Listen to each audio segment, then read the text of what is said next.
নুসরাত ফারিয়া বাংলাদেশের একজন জনপ্রিয় অভিনেত্রী, মডেল ও টেলিভিশন ব্যক্তিত্ব। সম্প্রতি তিনি আলোচনার কেন্দ্রবিন্দুতে। রবিবার 18 মে দুপুরে থাইল্যান্ড যাওয়ার সময় রাজধানীর হযরত শাহজালাল আন্তর্জাতিক বিমানবন্দর থেকে নুসরাত ফারিয়াকে আটক করে ইমিগ্রেশন পুলিশ। পরে তাকে ভাটারা থানা পুলিশের কাছে হস্তান্তর করা হয়। এমন বিস্ময়কর ঘটনায় গতকাল থেকে ফুঁসে উঠেছে সোশ্যাল হ্যান্ডেল। সকল পক্ষের শিল্পী, দর্শক ও সমালোচকরা বিস্মিত এমন কাণ্ডে। তার চেয়েও বিস্ময়কর, জুলাই বিপ্লবের পুরোটা সময় নুসরাত ফারিয়া ছিলেন দেশের বাহিরে। অনেকেই মনে করছেন মামলা নয়, ফারিয়ার অপরাধ মুজিব সিনেমায় অভিনয় করা। নুসরাত ফারিয়ার গ্রেফতার বিব্রতকর একটা ঘটনা হয়ে থাকলো বলে মন্তব্য করেছেন সাংস্কৃতিক বিষয়ক উপদেষ্টা মোস্তফা সারওয়ার ফারুকী। 19 মে নিজের ভেরিফাইড ফেসবুক অ্যাকাউন্টে দেওয়া এক স্ট্যাটাসে এমন মন্তব্য করেছেন উপদেষ্টা। স্ট্যাটাসে তিনি লেখেন, আমি সাধারণত চেষ্টা করি আমার মন্ত্রণালয়ের কাজের বাইরে কথা না বলতে, কিন্তু আমার তো একটা পরিচয় আছে। আমি এই ইন্ডাস্ট্রির মানুষ ছিলাম এবং 2 দিন পর সেখানেই ফিরে যাব। নুসরাত ফারিয়ার গ্রেফতার বিব্রত করা একটা ঘটনা হয়ে থাকলো আমাদের জন্য। আমাদের সরকারের কাজ জুলাইয়ের প্রকৃত অপরাধীদের বিচার করা। ঢালাও মামলার ক্ষেত্রে আমাদের পরিষ্কার অবস্থান, প্রাথমিক তদন্তের সংশ্লিষ্টতা না থাকলে কাউকে গ্রেফতার করা হবে না এবং সেই নীতি অনুসরণ করা হচ্ছিল। সাবেক রাষ্ট্রপতি আব্দুল হামিদের প্রসঙ্গ টেনে এনে ফারুকী লেখেন, ফারিয়ার বিরুদ্ধে এই মামলা তো অনেকদিন ধরেই ছিল। সরকারের পক্ষ থেকে তদন্ত শেষ হওয়ার আগে গ্রেফতারের কোনো উদ্যোগ নেয়ার বিষয়ে আমার নজর আসেনি, কিন্তু এয়ারপোর্টে যাওয়ার পরেই এই ঘটনাটি ঘটে। আওয়ামী লীগের সাবেক রাষ্ট্রপতি আব্দুল হামিদের বিদেশ গমনকে কেন্দ্র করে ক্ষোভের পর ওভার নার্ভাসনেস থেকেই হয়তোবা এসব ঘটনা ঘটতে পারে। স্ট্যাটাসে ফারুকী আরও লেখেন, আমি বিশ্বাস করি ফারিয়া আইনি প্রতিকার পাবে এবং এই ধরনের ঢালাও মামলাকে আমরা আরও সংবেদনশীলভাবে হ্যান্ডেল করতে পারবো, এই আশা।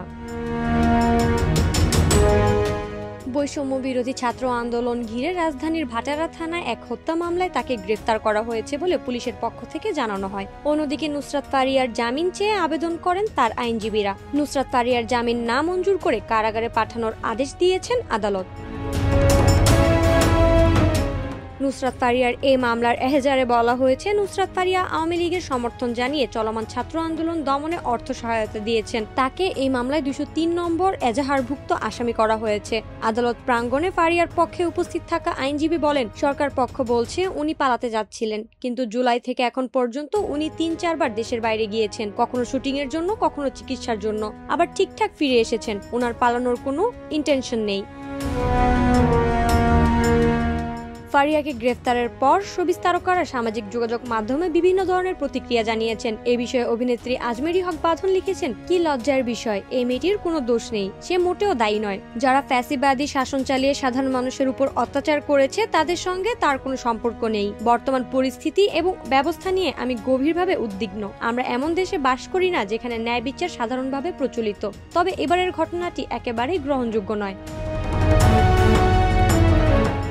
নির্মাতা আশফাক নিপুণ নুসরাত ফারিয়ার ঘটনার প্রতিক্রিয়ায় ফেসবুকে লেখেন, এভাবেই দিন দিন প্রকৃত খুনি এবং অপরাধীদের বিরুদ্ধে মামলা দুর্বল করতে অন্যদের সফল টার্গেট করা হয়ে আসছিল এবং করা হচ্ছে। এটাকে আর যাই হোক সংস্কার বলে না সরকার। হত্যা চেষ্টার যে মামলা করা হলো এবং যে হত্যার সময় তিনি দেশেই ছিলেন না, সেই অভিনেত্রী নুসরাত ফারিয়াকে গ্রেফতার এবং কারাগারে প্রেরণ দুর্ভাগ্যজনকভাবে সেই ইঙ্গিত দেয়।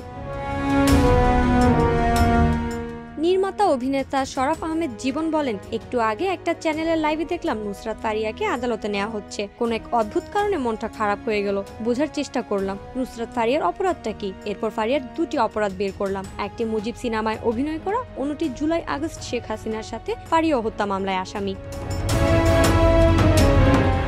প্রসঙ্গত, নুসরাত ফারিয়া মডেল এবং উপস্থাপক হিসেবে সবার নজর কেড়েছেন।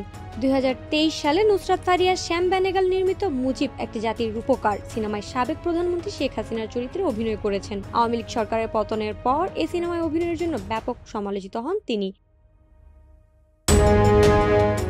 নাইমি জান্নাত ব্যাপ্তি, শোবিজ 24, ঢাকা।